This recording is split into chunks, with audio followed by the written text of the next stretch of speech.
Bugungi mavzular. Xavi mashhur challenjda qatnashdi. U Real Madrid afsonasining ismi aytilmaguncha yarim daqiqa jim turdi. Rodri Real Madridga qaytadimi? Qirollik klubi Manchester Citydan uni olib kelish uchun 150 million yevrolik taklif tayyorlamoqda. Liverpool bu mavsumda nimadan mahrum bo'layotganini sobiq hujumchi aytdi. Transferdagi xatolik jamoaga qimmatga tushmoqda. Juda zerikarli. Fabio Capello Milan va Juventusni golsiz durangdan so'ng tanqid ostiga oldi. Real Madrid yarim himoyachisini sotishga tayyor. U Guardiolaga kerak. Agar mehnatimizni qadrlash istagida bo'lsangiz, like tugmasini bosishni unutmang va albatta kanalga obuna bo'ling, chunki Interfootball TV jamoasi siz aziz muxlislar uchun ishlaydi. Manchester City yarim himoyachisi Rodri yana Real Madrid e'tibor markazida. Xabar berilishicha, Los Blancos ispaniyalik yulduzni qo'lga kiritish uchun 150 million yevro to'lashga tayyor. Biroq City rahbariyati o'zining eng muhim futbolchilaridan birini sotmoqchi emas. Rodri klub uchun bebaho o'yinchi hisoblanadi. Real Madridni esa Rodrining 2027-yilgacha amal qiladigan shartnomasi qiziqtirmoqda. Madridliklar yozda transferni amalga oshirishga umid qilmoqda. Ular City Rodrini bepul qo'ldan boy berish xavfiga tushmasligi uchun uni sotishga ko'nadi deb hisoblamoqda. Express Sport nashriga ko'ra, Madrid klubi hozirdanoq ulkan taklifni tayyorlab qo'ygan.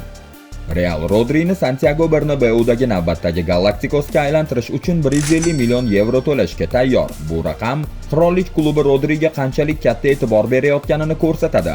Ilgari ular 100 million yevrodan ortiq to'lamasligini bildirgan bo'lsa, endi taklifni oshirishga tayyor. Florentino Perez Rodrini Modric va Kroos ketganidan so'ng jamoa o'rtasini boshqaradigan yangi markaz sifatida ko'rmoqda. Biroq Manchester City Rodrini jamoaning yuragi deb biladi. Pep Guardiola bu haqida shunday degan: "Rodri bilan biz ancha kuchli jamoamiz. U o'yin markazida ko'rinmaydigan ishni qiladi, lekin aynan u bo'lmasa, biz bugungi natijalarga erisha olmagan bo'lardik. U e'tiborni emas, natijani o'ylaydi. Bizning jamoa ichida hamma biladi u naqadar muhim." Cityning prezidenti Xaldun Al-Muborak ham Rodrini jamoada ushlab qolishga qat'iy bel bog'lagan. Klub unga yaxshilangan shartnoma va yuqoriroq maosh taklif qilishni rejalashtirmoqda. Shunda transfer haqidagi mishmishlar to'xtaydi. Hozircha murabbiylikdan tanaffus olayotgan Xavi turli shou va loyihalarga taklif qilinmoqda. Bu safar unga sendan zo'r futbolchi aytilmaguncha jim tur degan challenge-ni taklif qilishdi. Barselona afsonasiga ikki boshlovchi navbatma-navbat Arda Güler, Kobe Mainu, Gavi, Eduardo Camavinga, Pablo Barrios, Tijani Reinders, Fermin Lopez, Federico Valverde, Martin Subimendi, Enzo Fernandez, Alexis McAllister, Jude Bellingham, Florian Wirtz, Pedri, Kevin De Bruyne, Andrea Pirlo, Frank Lampard, Steven Gerrard va Claude Makelele ismlarini sanab o'tayotganda ham bir og'iz so'z aytmadi. Go'yo u Andrea Pirlo nomini eshitganda jimlikni buzadigandek tuyulgandi, lekin Xavi faqat Zinedine Zidane ismini aytishganda so'zladi. U Zidanni o'zidan kuchliroq deb hisoblaydi. Qiziq tomoni shundaki, Xavi hozirgi futbolchilar bilan unchalik hayratlanmaydi shekilli, lekin o'tmish afsonalari eslanganda shu ondayoq ko'zlarida hayajon paydo bo'ldi. Moises Caicedo Liverpool darvozasiga ajoyib gol urganidan so'ng o'zini Chelsea afsonalari N'Golo Kante va Claude Makelele bilan solishtirishlariga munosabat bildirdi. Uning o'yinni boshqarish mahorati va qat'iy pressingdagi faoliyati sabab uni Chelsea tarixidagi eng buyuk himoyaviy yarim himoyachilar bilan taqqoslash tabiiy holga aylangan. Ammo Caicedo bu fikrlarga qo'shilmaydi. Muxlislarning meni yaxshi ko'rishi juda yoqimli, lekin men hali N'Golo Kante yoki Makelele darajasidan ancha yiroqdaman. Ular bu klub uchun juda ko'p ish qilishgan. Men ham bu ajoyib klub bilan yirik natijalarga erishish va bu yerda afsonaga aylanish uchun tinimsiz mehnat qilaman. Caicedoning yuqori formasida o'ynashi bilan Chelsea ham Enzo Maresca qo'l ostida asta-sekin barqarorlikka qaytmoqda. So'nggi yillarda muammolarga duch kelgan klub asta-sekin jipslashgan jamoaga aylanmoqda. Endi Chelsea xalqaro tanaffusdan so'ng 18-oktyabr kuni Nottingham Forestga qarshi muhim bahsda maydonga tushadi. Bu o'yindagi g'alaba ko'klarni kuchli uchlikka yaqinlashtiradi. Liverpoolning so'nggi o'yinlardagi sust o'yini sobiq hujumchi Daniel Sturridge tomonidan keskin tanqid qilindi. Unga ko'ra, qizillar yozda Luis Diasni sotib yuborgani uchun jazo ko'rishyapti. Starich fikricha, Arne Slot jamoasi kolumbiyalik futbolchining hujumdagi muvozanati va o'yinga jon bag'ishlaydigan intensivligini yo'qotgan. Shuningdek, u Chelsea ga qarshi mag'lubiyatda Florian Wirtzni asosiy tarkibda o'ynatmagani murabbiyning xatosi bo'lganini ta'kidladi. Mening fikrimcha, Luis Diasning ketgani katta yo'qotish. O'tgan yilgi Liverpoolni eslang. Pressingda aynan u oldingi uchlikda yaxshi edi. Dias to'p bilan juda tajovuzkor o'ynaydi. Uni yo'qotsa, qaytarib olish uchun juda jon kuydiradi. U Liverpoolga aynan shu ruhni olib kirgan va hozir ular shundan mahrum. Ekitike, Isak va Wirtz mehnatkash futbolchilar, lekin ular ko'proq hujumga yo'naltirilgan. Dias esa ba'zan himoyada o'zini qurbon qilardi. Hozir jamoa shuni aniqlashi kerak. Oldingi uchlikdan kim o'z statistikasini emas, jamoani o'ylaydi. Har doim bitta shunday futbolchi bo'lishi kerak. Hozircha men murabbiyda bunga aniq javob yo'q deb o'ylayman. Starich shuningdek Chelsea bilan o'yindagi Slotning taktik qarorlarini ham tanqid qildi. Uning fikricha, Florian Wirtz asosiy tarkibda bo'lishi kerak edi. U to'pni olib yuradi, raqibni chalg'itadi, jarima zarbasi olib beradi.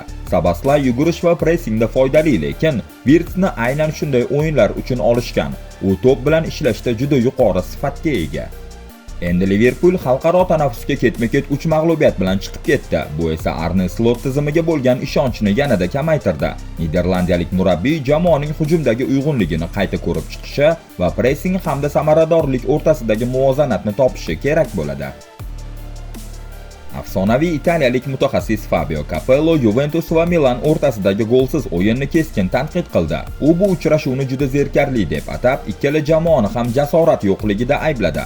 Dushanba kuni Radio Anchio Sportga bergan intervyusida Capello shunday dedi: Juventus Milan o'yini umuman tomosha bo'lmadi. Birinchi bo'lim juda zerikarli o'tdi. Ikkala jamoa ham hech qanday xavfga bormadi. Ikkinchi bo'limda biroz harakat bo'ldi, lekin bu darajadagi ikki klubdan ko'proq narsa kutardik. Capello ilgari har ikkala klubni ham boshqargan va ularda katta yutuqlarga erishgan. Shunga qaramay, u bu safar o'yindagi himoyaviy uslub, hujumdagi passivlik va xavfga borish istagi yo'qligidan hafsalasi pir bo'lganini yashirmadi. O'yindan keyin muxlislarning hushtak chalishi to'g'ri edi. Ular bunga haqli. Fransiya terma jamoasi bosh murabbiyi Didier Deschamps jahon chempionati saralash o'yinlari oldidan Kylian Mbappening jarohati haqida gapirdi. 26 yoshli Real Madrid hujumchisi jamoasi bilan 2026-yilgi jahon chempionati saralashida Ozarbayjonga qarshi o'yinga tayyorlanmoqda.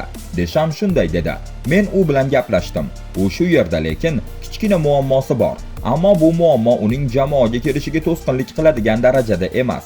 Biz tibbiy xodimlar bilan birgalikda holatni baholaymiz.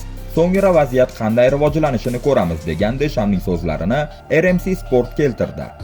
Eslatib o'tamiz, Mbappe Villarrealga qarshi o'yinda to'pig'idagi bo'g'imlarni biroz cho'zib olgan edi. U gol urganidan keyin biroz vaqt o'tib, og'riq sabab maydonni tark etib, to'g'ridan-to'g'ri kiyim almashtirish xonasiga yo'l olgan. Madridning Real jamoasi Eduardo Camavingani sotuvga qo'yishga qaror qilgan. Bu haqda Fichajes nashri xabar berdi. Real Madrid klubi fransiyalik yarim himoyachi uchun 60 million yevrogacha bo'lgan takliflarni ko'rib chiqmoqda. Ma'lum qilinishicha, 22 yoshli futbolchiga Yevropaning bir nechta klublari, jumladan Manchester City ham qiziqish bildirmoqda. Shaharliklar Camavinga uchun 60 million yevro taklif qilishga tayyor. Manchester City Camavingani yarim himoyani kuchaytirish uchun asosiy o'yinchi sifatida ko'rmoqda. Josep Guardiola fransiyalik futbolchining fazilatlarini, xususan uning to'pni olib qo'yish mahorati va maydondagi ko'p qirrali o'yinini yuqori baholaydi. Ma'lumotlarga ko'ra, ingliz klubi bu summani oqilona sarmoya deb hisoblamoqda. Bundan tashqari, Camavinganing potensial sotilishi Realga tarkib va ish haqi balansida joy bo'shatish imkonini beradi. Bu esa klubga boshqa muhim pozitsiyalarni kuchaytirish ishlarini yengillashtiradi. Agar videoni boshida like so'raganimizda bosmay turib shu joygacha ko'rib hali ham bosmagan bo'lsangiz, endi uyat bo'ladi. Like bosing endi va kanalga obuna bo'lishni unutmang. Keyingi videolarda uchrashguncha salomat bo'ling.